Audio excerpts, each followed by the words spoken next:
क्या आपके मन में भी कभी कभी ऐसे विचार आ जाते हैं जिन्हें आप खुद भी गलत मानते हैं लेकिन रोक नहीं पाते? क्या आपने कभी महसूस किया है कि जितना ज्यादा आप इन विचारों को दबाने की कोशिश करते हैं उतनी ही तेजी से ये वापस लौट आते हैं? अगर हाँ, तो आज की ये कथा आपका जीवन बदल सकती है, क्योंकि आज हम आपको बताएंगे वो रहस्य जो स्वयं बजरंगबली हनुमान जी ने बताया था, जिससे गंदे और वासना से भरे विचार अपने आप शांत होने लगते हैं। लेकिन एक बात ध्यान रखना, अगर आपने ये वीडियो बीच में छोड़ दिया तो हो सकता है आप जीवन भर उसी संघर्ष में फंसे रहें जिससे आज निकलने आए हैं। तो आइए कथा शुरू करते हैं। कथा का प्रारंभ। नारद जी का प्रश्न। एक समय की बात है, देवर्षि नारद जी तीनों लोकों में भ्रमण करते हुए इंद्रलोक पहुंचे।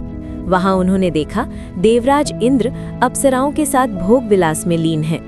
रंभा, उर्वशी, मेनका सभी इंद्र सभा में उपस्थित थीं। लेकिन जब नारद जी वहां पहुंचे तो इंद्रदेव उनसे मिलने तक नहीं आए। ये देखकर नारद जी के मन में गहरी पीड़ा उत्पन्न हुई। उनके हृदय में एक प्रश्न उठा, यदि देवता भी विषय भोग में इतने डूबे हैं तो मनुष्य कैसे बचेगा? उसी क्षण नारद जी ने निर्णय लिया, इस प्रश्न का उत्तर केवल वही दे सकता है जिसने आज तक विषय भोग का स्पर्श तक न किया हो। और उनके मन में एक ही नाम गूंजा, पवन पुत्र हनुमान।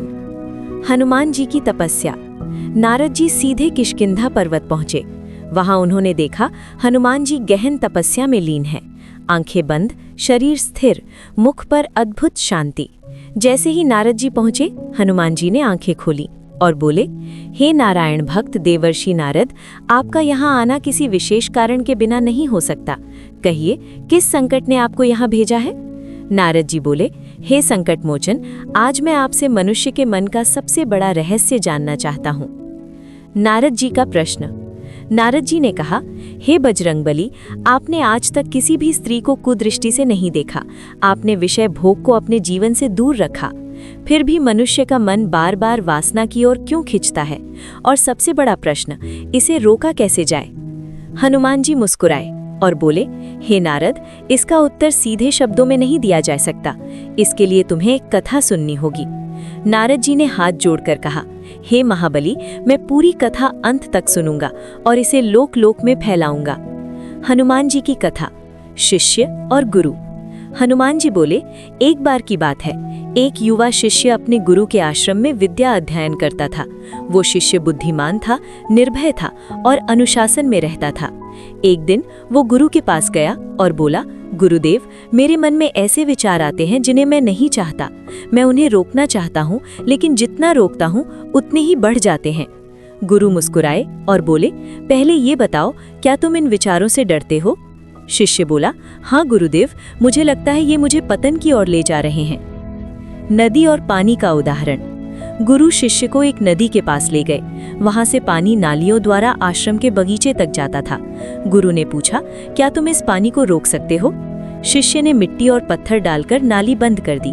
पानी रुका, लेकिन थोड़ी देर में रास्ता बदलकर फिर बहने लगा। गुरु बोले, देखा, पानी को जबरदस्ती रोकने से वो और रास्ते खोज लेता है। मन का रहस्य।